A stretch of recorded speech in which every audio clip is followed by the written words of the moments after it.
Good evening, everyone.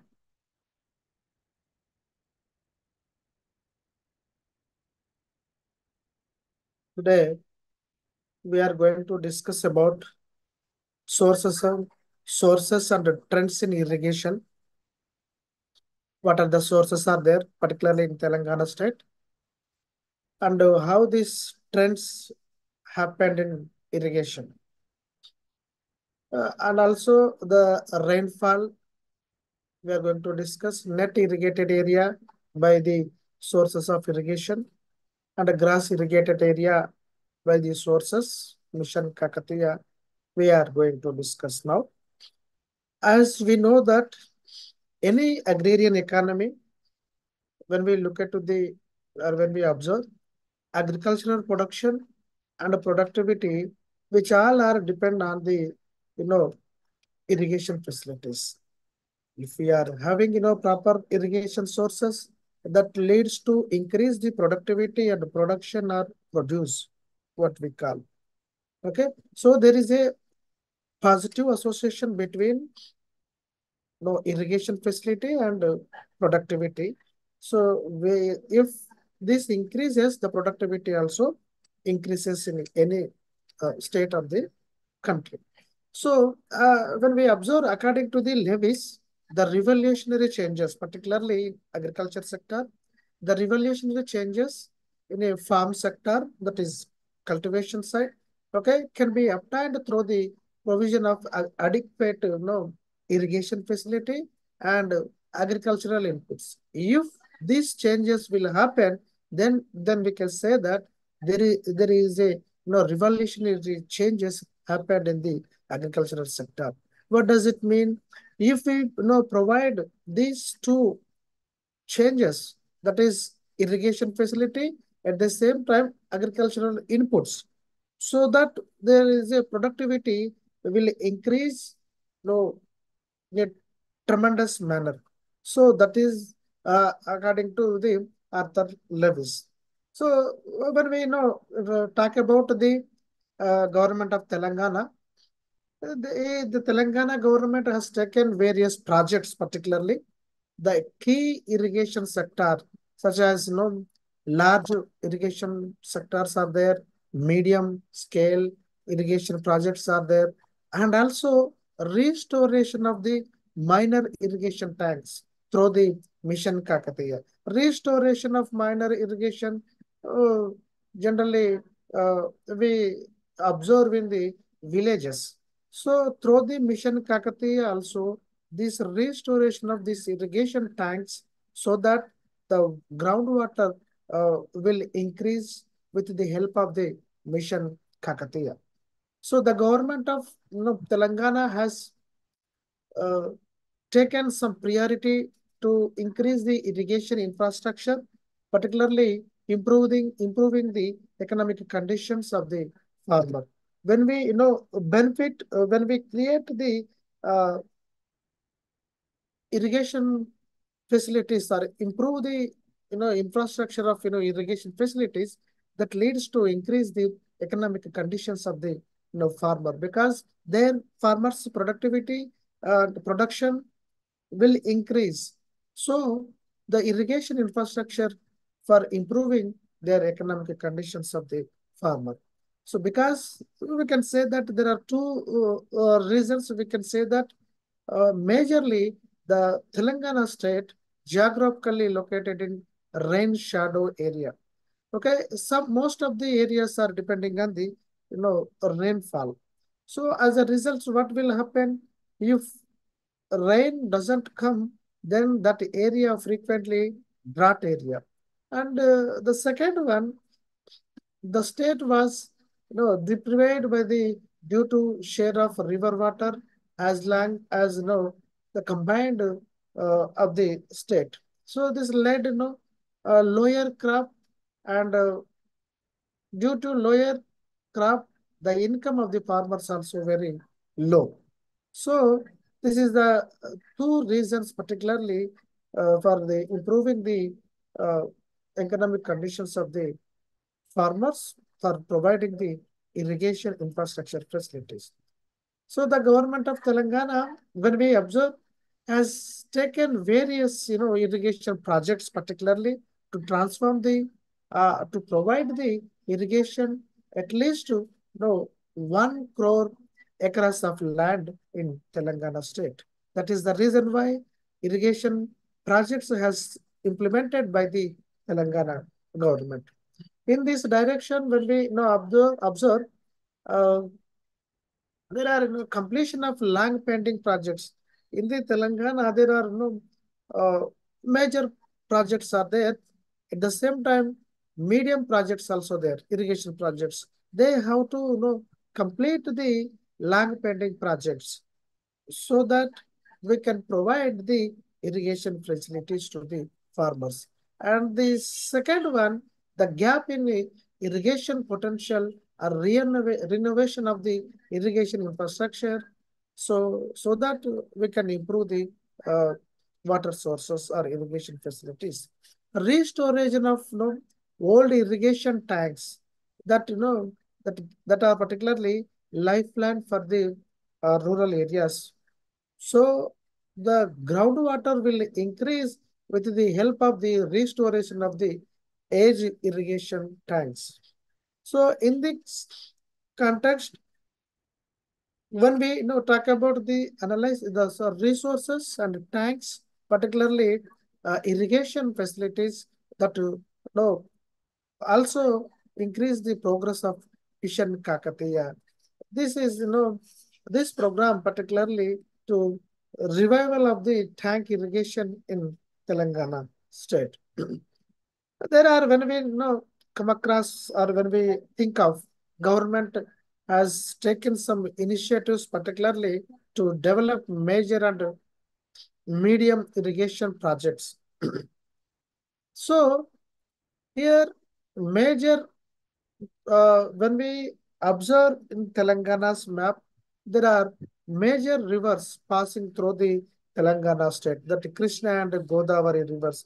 There are other tributaries also there, such as Musi Nadi, Manjira. These also within the Telangana state. So there are some other, rivers water also there. Government has, undertaken particularly 38 irrigation projects that consisting of 22 major projects and 12 medium irrigation projects they have considered. So, and also it is proposed to create 72 lakh acres of irrigation potential with these irrigation projects of 22 and 12 medium and 22 major irrigation projects. Through these two projects, around 72 lakh crore, 72 lakh of acres, uh, they are going to be provide irrigation facilities in the Telangana state. So when we observe particularly, there are major projects are there. Ali Sagar projects, Bhakta Ramdas project are there, Koil Sagar, Singuru projects. These are the major projects. So, and the medium projects also there, uh, Kinnarasane project, and also Matadivagu projects also there. Uh, these are the, what we can say that, uh, medium projects. And as we know that the Kaleshwaram project is uh, biggest project, and these projects, but particularly construction of this barrage across the, as we know that Godavari, Medigada near Kaleshwaram, and there are now two more barrages between this Medigada and Sripada Ellampalli projects also there, particularly Annaram village and Sundilla village. So the Telangana, uh, the area spread under the Kaleshwaram around 13 districts and 31 uh, constituencies of Telangana through the components of these, through the either canal or tunnel or life systems or reservoirs. They are providing around 13 districts for the for water facilities through the irrigation of these Kaleshwaram projects. So here you have to remember, besides this irrigation, it is also implemented to provide uh, 10 TMC of drinking water to uh, en route of the villages, around 30 TMC of drinking water to the twin cities, and 16 TMC of water for industries. So entire project divided into 7 links. When we observe link one from Medigada and link to Sripada Yellampalli project, and another one is Maineru reservoir, and there are seven links are there. The stages of Kaleshwaram project, as we can say that, and district-wise Ayakata projects also there. When we talk about the Ayakata, Karimnagar, Siddipet, Medak, and Nalgonda, Nizamabad, Jagitial, Nirmal, and Pedapalli, all the completed the uh, Ayakata when we observe in district-wise. What about the rainfall in Telangana state? See, when we look at to the when we observe uh, the rainfall system, agriculture, as we know that it is depending on the rainfall in a large context or in the large extent. So here the rainfall varies from mandal to mandal because it can't be predicted accurately when it comes, how much it comes. So we, the Telangana, part of the Telangana, most of the districts or places are depending on rainfall. So this trend, in particularly in agriculture, gamble with the monsoon. Eh, it depends on the monsoon. Southern state, the Telangana, receives the rains in 4 seasons, particularly when we observe. So it receives rains in 4 seasons, as I said, primarily southwest monsoons. This is the highest uh, rainfall, around 79% of the rainfall comes under the southwest monsoons. These southwest monsoons, 79% coming particularly June to September. So June to September, the southwest monsoon is coming. This is the highest monsoon, around 79%. So the state and also receives rains during the October and December. This contributes around 14% of rainfall. As when we observe uh, throughout the, as I said, monsoon, as per the weather expert, and normal rainfall in Telangana, around, the average rainfall of the Telangana per annum, it is around 960 uh, millimeters of, rainfall. So from this, majority or major portion is coming from uh, uh, uh, the June and September season. So that is southwest monsoon. It is coming very almost 79% it is coming. So generative may also the almost very less, but rainfall will be there. Only 7% of the average annual rainfall happens in January to May. But when we look at the rainfall, it is not absolute uh, ratio. So whether the experts calculate and these figures, whether it is correct or not. Overall, when we look at the rainfall, if the actual rainfall is less than the normal rainfall, then it is negative deviation, and if actual uh, rainfall is higher than the normal, then it is positive deviation. So lesser the value of deviation, closer to the actual to the normal rainfall. So this is the reason why the lower the coefficient of variation, particularly in rainfall, that actual rainfall close to the normal rainfall. So here, when we observe in district wise, the rainfall classification into the three categories on the basis of rainfall. They are Northern Telangana zone and Central Telangana zone and South Telangana zone. So from these through three regions, the average rainfall for North zone, which is received mostly from the southwest monsoon, and it is 900 between the range between 900 to 1150 millimeters rainfall. So similarly, the average annual rainfall received in the central Telangana zone between 800 to 1150. So if we observe the this major districts, particularly Mahabubnagar and Nalgonda, was very bad because the declaration of these droughts, particularly in maximum number of 9 years. So the when we talk about the net irrigated area by the sources of irrigation, uh, as we know, there are various sources are there in Telangana for irrigation sources. We can say that canals are there, wells are there, tanks are there. So here canals, when we talk about canals around 1956 to 57, through the canals it around 1.7 uh, million hectares was irrigated. So this increased from 1956-57 to 2015 and 16, 1.17 to uh,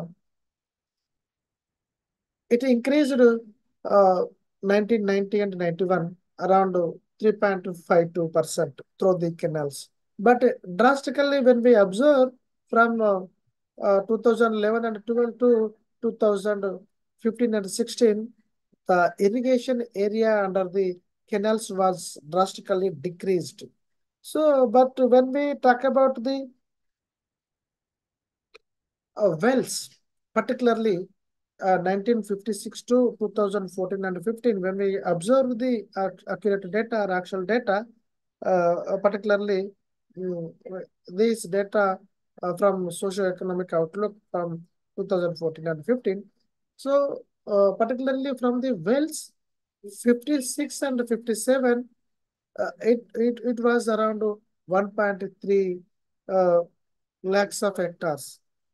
But later it increased from 1.30 to 12.88. 1956 it was around 1.30 and 2015 and 16 it was 12.88%.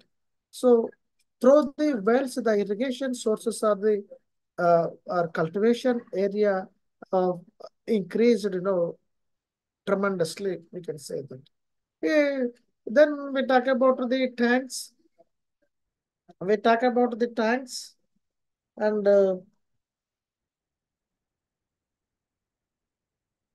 these tanks also, when we observe the data, particularly 1956 to 2015 and 16, the irrigation, the sources of irrigation from the tanks was drastically decreased.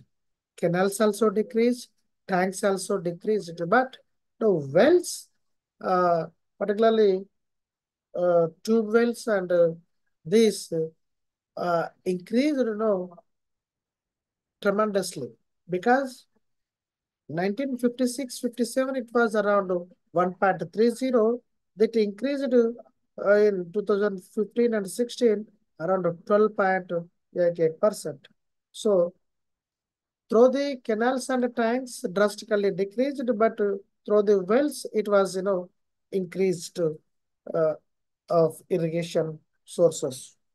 So particularly when we observe under these three canals, wells, and tanks, whether the utilization of this irrigation through the net irrigated through these three canals, wells, and tanks, whether the uh,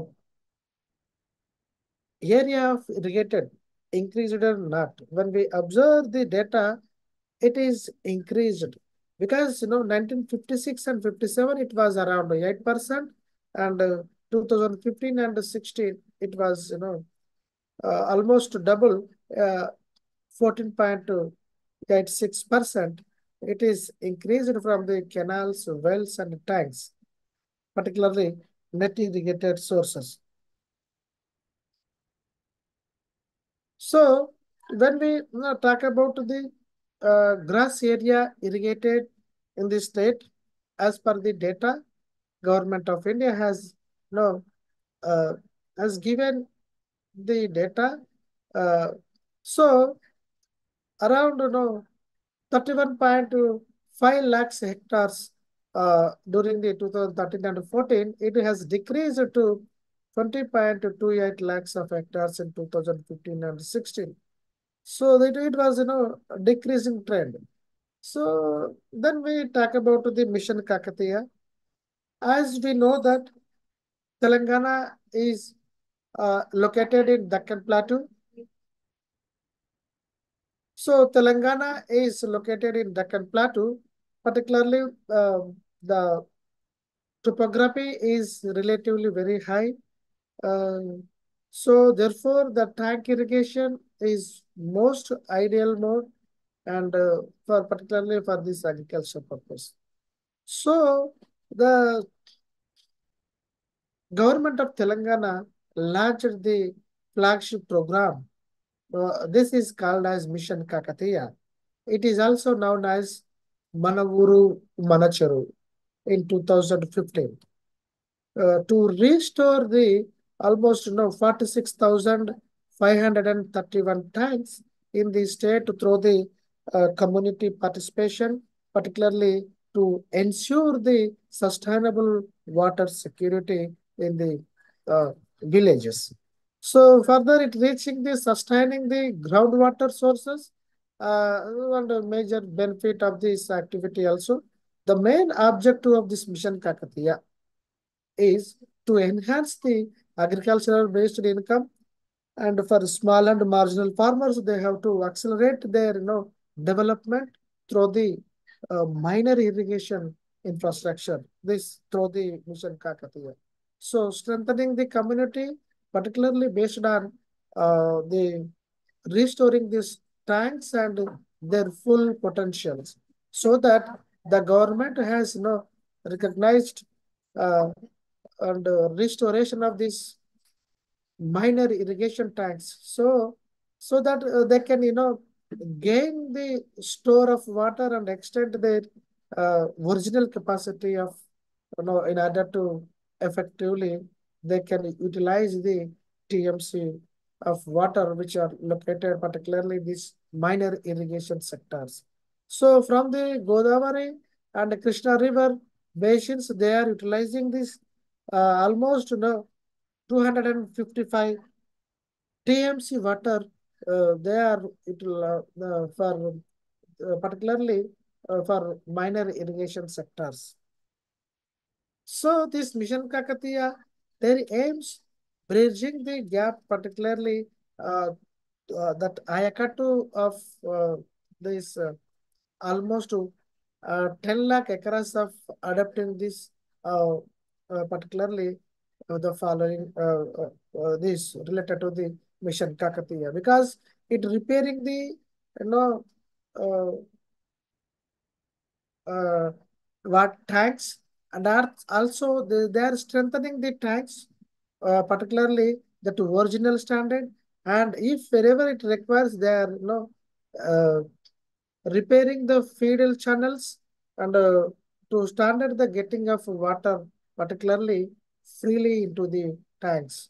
The water can move freely into the tanks. At the same time, uh, resectioning of irrigation channels and standard. They are repairing CM that works for the smooth distribution of water, particularly in the field of agriculture according to their, wherever they require these water facilities. So when we, observe this, benefits from this Mission Kakatiya,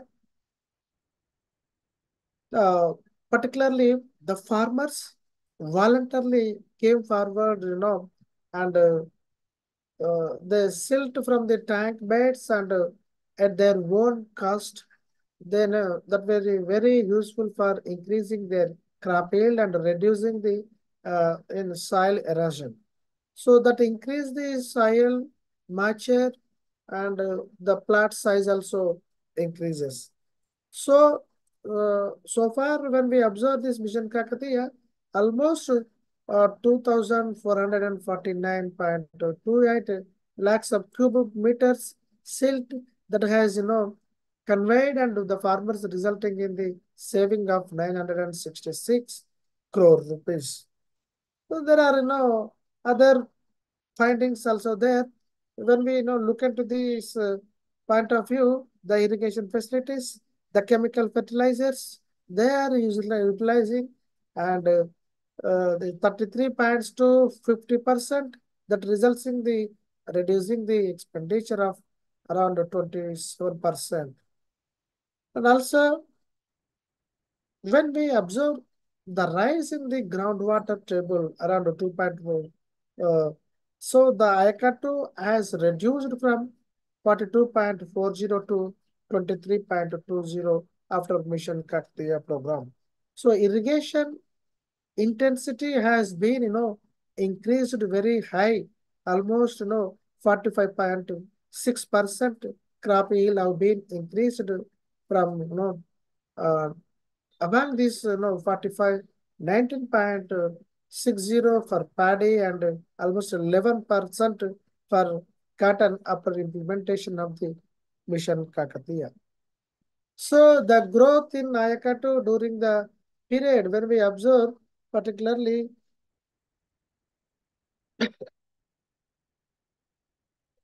so when we talk about the uh, Ayakatu during the project. There are major projects and medium and minor projects also there that increases the net Ayakata in lakhs of acres, and that civilization of, that Ayakatu also in lakhs of acres. So the major uh, new Ayakata that was increased. So when we talk about the agricultural credit and rural indebtedness. This is very important for your exam point of view. Uh, Agricultural credit and rural indebtedness. So here, agricultural credit, what are the types of agricultural credit and what are the sources? Agricultural credit and structure, disbursement, rural indebtedness, and what are the causes and remedial measures from the rural indebtedness, agricultural marketing, conceptual framework, working agricultural marketing, particularly in Telangana state. This now, when we look into the agricultural credit, this is very important for your exam point of view. Once again, I'm telling. So, agricultural credit. Simply, we can say that it is a form of financing used to provide the funding for agricultural producers. Those who are there, who are the agricultural producers, it is nothing but the farmers. It is providing the finance for the farmers, is nothing but agricultural credit. So here, agricultural credit, this is more important because it, for agricultural growth, it is required. And also, as you know, when we observe, most of the farm householders, almost 75% of the small and marginal households are struggling to meet their consumption and investment expenditure because they are unable to get, agricultural credit in a proper manner. So when we observe, there are, different types of credits are there.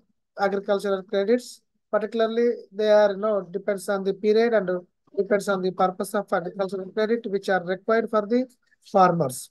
Okay, these agricultural credits classified into three major types. Agricultural credits are classified into three major types. So one is short-term credit related to very short period. Another one is medium-term credit.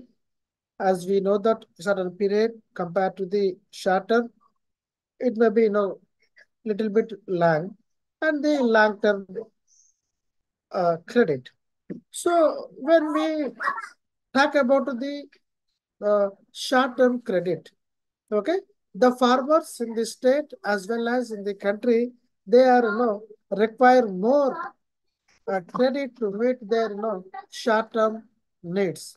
Particularly the short-term needs when we observe purchasing of seeds, fertilizers, and paying wages to the hiring workers.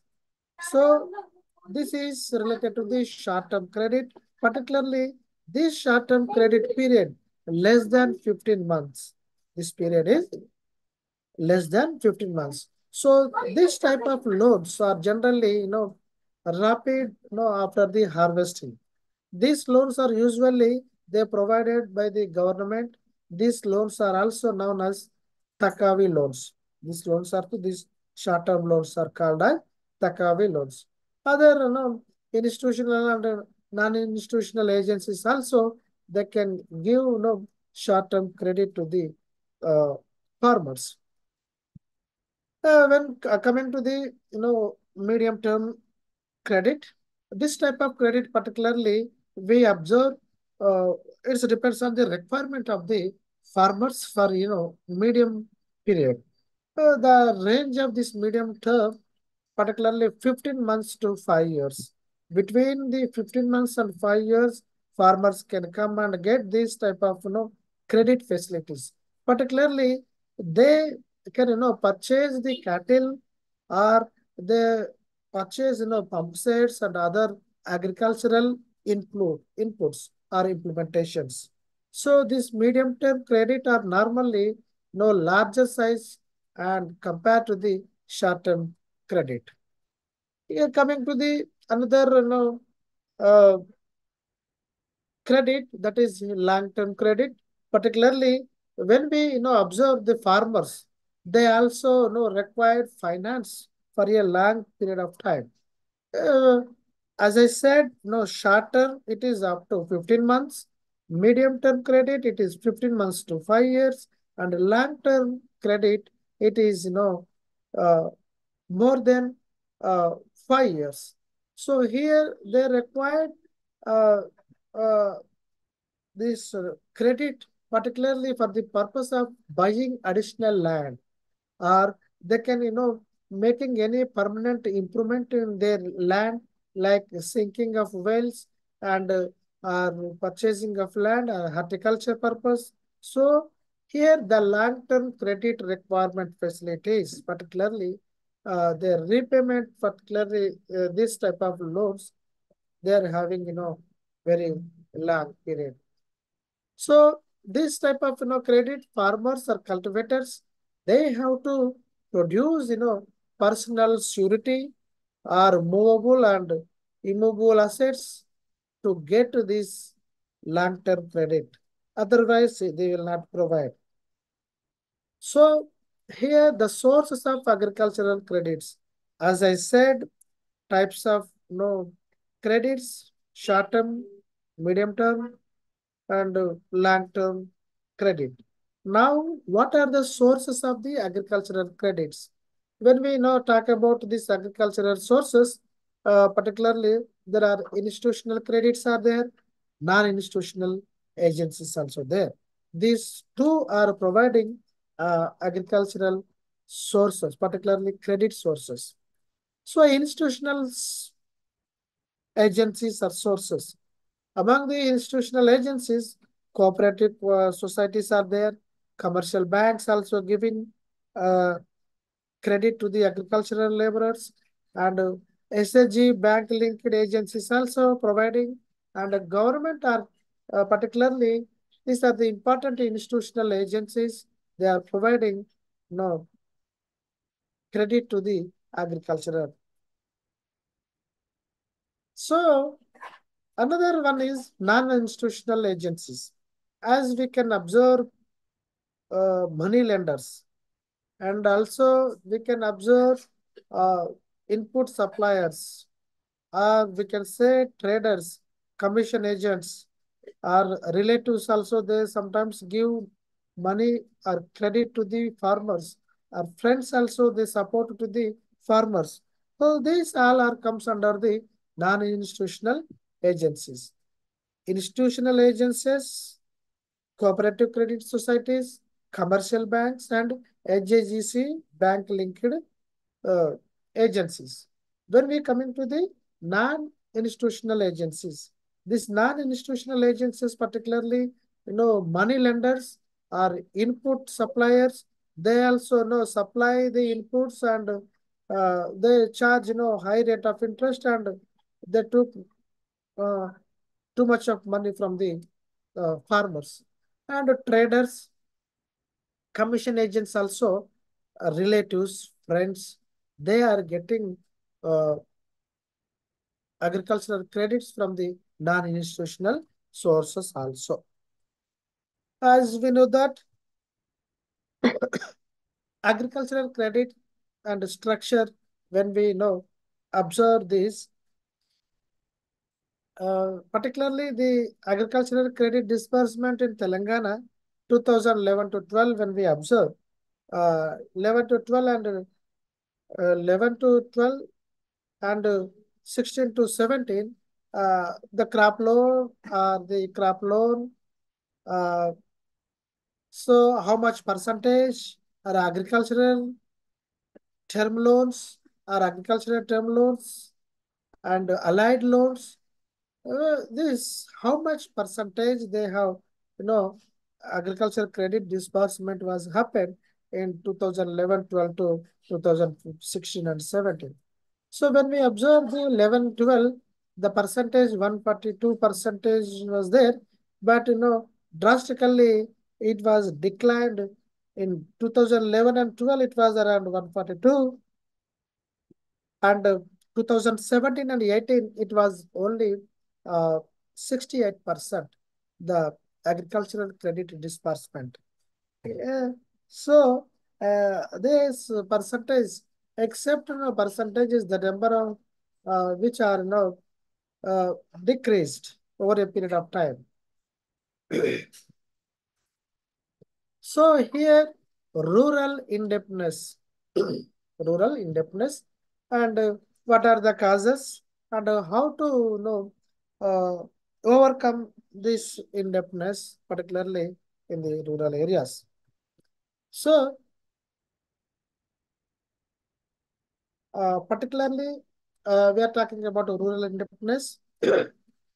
Industries, in terms of indebtedness in Telangana state, there is a high indebtedness among the rural households in the Telangana state, because this is not randomly not telling, because according to the NSS sample survey, around 70th round national sample survey on All India Debt and Investment Survey report, they said that Telangana among the states with high incidence of rural indebtedness, that was around 89.1% of the agricultural households in the state are debt spiral. So we need to overcome this debt from the agricultural farmers.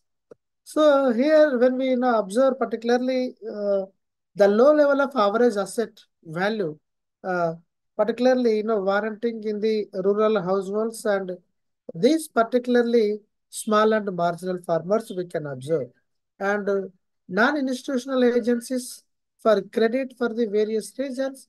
Uh, the our survey also pointed out that the incidence of indebtedness among the rural households in Telangana, particularly in the rural areas. Further, the rural households borrowed from different credit agencies that reveal that almost 69% of the households are borrowed and non-institutional agencies only. Almost most of the people are borrowing the agricultural credit or different credit from the agencies which are around 70%. They are borrowing from the non-institutional agencies. Borrowing from these agencies form a higher proportion across the social category and the highest among the SC category. uh, it was around 75% highest. So when we talk about the indebtedness, the there are the government of Telangana, there are commercial banks, cooperative banks. They put the direction from 2011 and 14 and 15 towards the Telangana government. They are taking in the necessary steps, particularly to increase the capital formation in agriculture sector through the various supportive schemes like Raitu Bandhu scheme also came into existence for the purpose of the providing agricultural credit to the uh, house farmers. So there are various reasons are there to increase the rural indebtedness. There are few important causes or cases we can uh, observe for rural indebtedness. First one is uh, low income. Basically, the rural households are very poor, as we know that compared to the urban people. So, in general, when we talk about these agricultural households, they are, as I pointed out, they are small farmers and marginal farmers. These households. So, and also these households are sometimes tenant households. So, when they vary, the basic of income levels is very weak because they are marginal farmers and small farmers and a tenant. So when we observe for every need of agriculture or consumption of this expenditure, the households are looking particularly for credit. So here, what I'm going to pointing out, the low income coupled with non-remunerative agriculture through them, they are become the indebtedness. And also another important one is poverty. Rural areas, when we observe, poverty is very high. So most of the agricultural families, so most of the agricultural families, particularly, they are struggling, various VC circle poverty. Their income is very low. So this means the productive resources and deprivation of basic, amenities like, health, education, sanitation, uh, safe drinking of water. So these are the basic needs also they are unable to get in rural areas. So deprivation such as amenities further the accurates of the that increase the poverty. So the poor households particularly they are unable to uh, to withstand due to increase in the investment and consumption expenditures in post-globalization era. So this poverty also one of the reason to increase the indebtedness among the rural agricultural households. Along with this, low income and poverty, there are unproductive and wasteful expenditure also one of the reason for indebtedness of the rural people. So unproductive and wasteful expenditure, when we come across the globalization era or environment, when we observe, the expenditure level has increased abundantly and irrespective of income position. Their expenditure is greater than their income levels. So automatically they become in debt. They as a result they can become the indebtedness. So the rural, particularly households, they are pumping their money, even they are they can uh, entering into the credit facilities, particularly through the agreement on social customs, because particularly the marriages and anniversaries, they are going to be spend more on that money, particularly through this credit.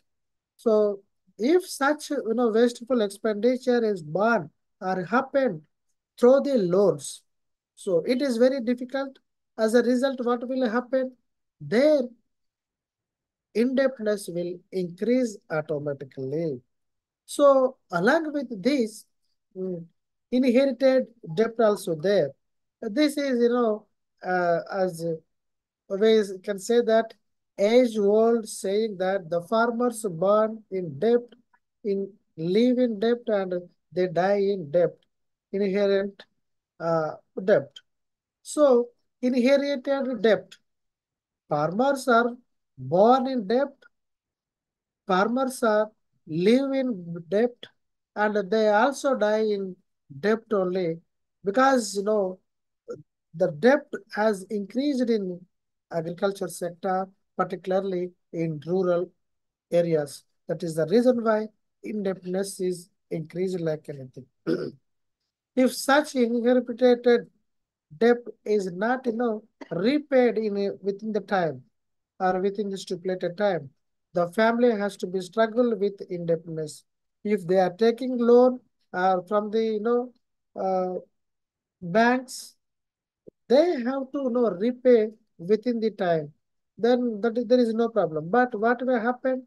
It is unable to repay their amount, so that they are struggling, and this is uh, increased their indebtedness in rural areas, and also waste of money on litigations, wasting of money on litigations. So generally, when we observe physically and psychologically, when we observe the agricultural families or farmers, uh, they are more attached to the land, and at any cost of they want to compromise and give to anyone either a tiny bit of land.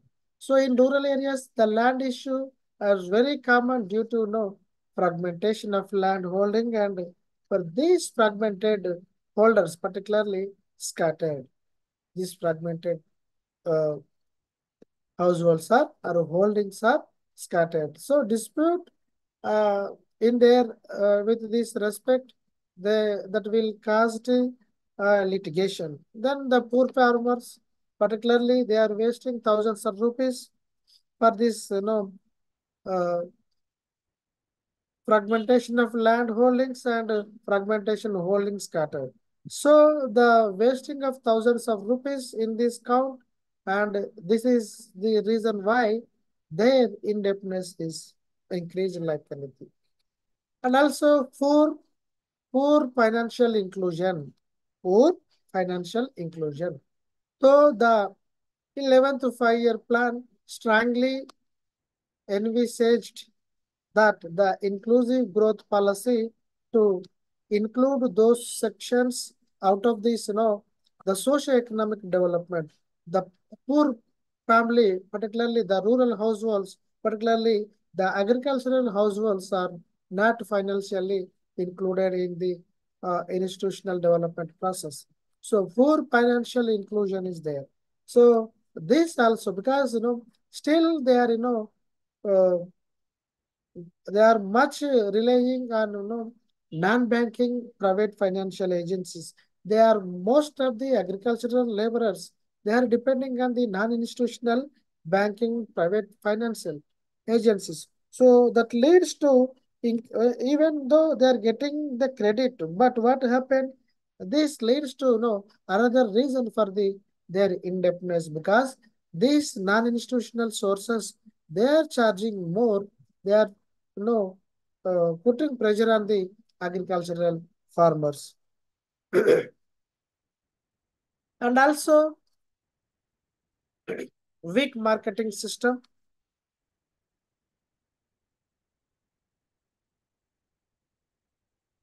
Weak marketing system also there. The marketing system in the country, particularly in the state, still very weak in spite of many corrective measures in the form of regulated markets, because e-marketing also there.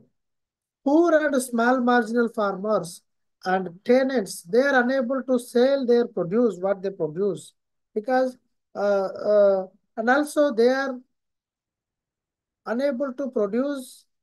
At the same time, they are unable to get remunerative prices due to dumping this due to debt crisis.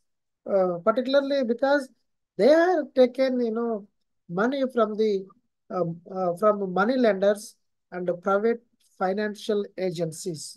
So there the rate of interest is very high. There the farmers has to pay more money. So most of them are selling to produce the uh, uh, for throw away with their prices. Even the state run markets and regulated markets also they are not in a position to get justice, because these are the farmers are marginal and small and tenant farmers. They are unable to sell their produce in the regulated markets. So in post-globalization era, when we observe the output market is in the hands of international players. So bank sector is also unable to fulfill the credit needs for the farming of the uh, farmers. Uh, another reason also, another reason also, other reasons, other reasons. When we now observe over the years, the land value increased and the position to borrow also increased. Farmers are borrowing from many sources, particularly for their investment and consumption purpose, and that also entering into the debt trap. So input prices, increasing, and the pest management mechanism also become very high cost, and the expenditure of agriculture, particularly the households, uh, comes under the health and education also increased day by day. So this leads to increase all the indebtedness, all the causes are the reasons for increasing the indebtedness in Telangana state. So another important point here we have to discuss the indebtedness among the rural agricultural households. As a result, what will happen? Economic and social, the economic and social moral consequences, and ultimately they induce the farmers and forcefully. So in order to control the indebtedness, what we have to do?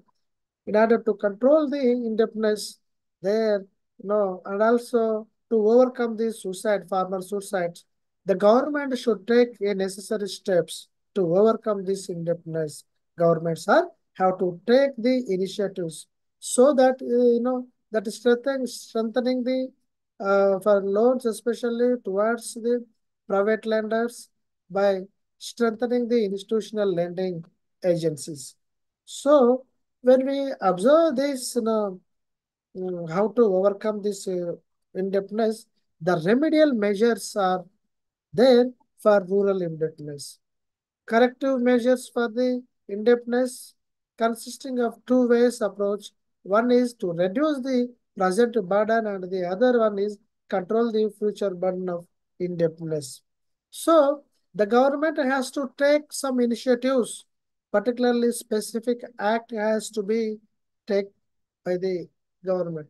So that is the reason why In 1879, Deccan uh, uh, Agriculturist Act, they strived into the, introduce, certain act to protect the farmers from the uh, inhuman methods, particularly money lenders and collecting their duties or dues.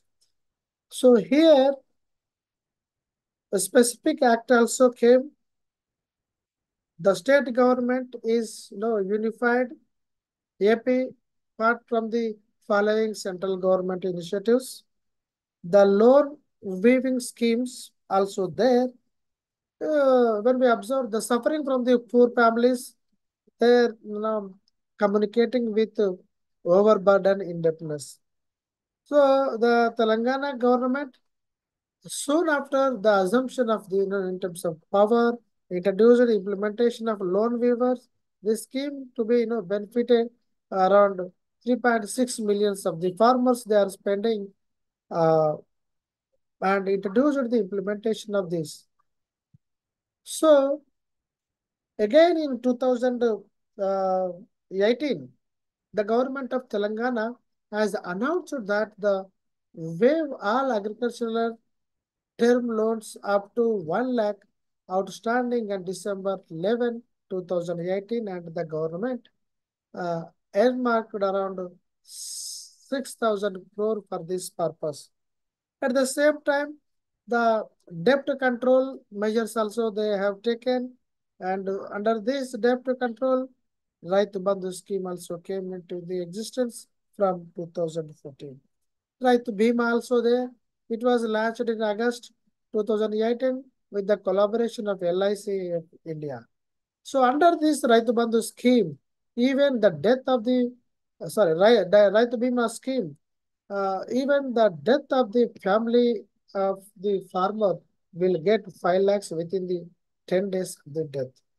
So the central government sponsored Pradhan Mantri Fasal Bima Yojana is also, active in Telangana state.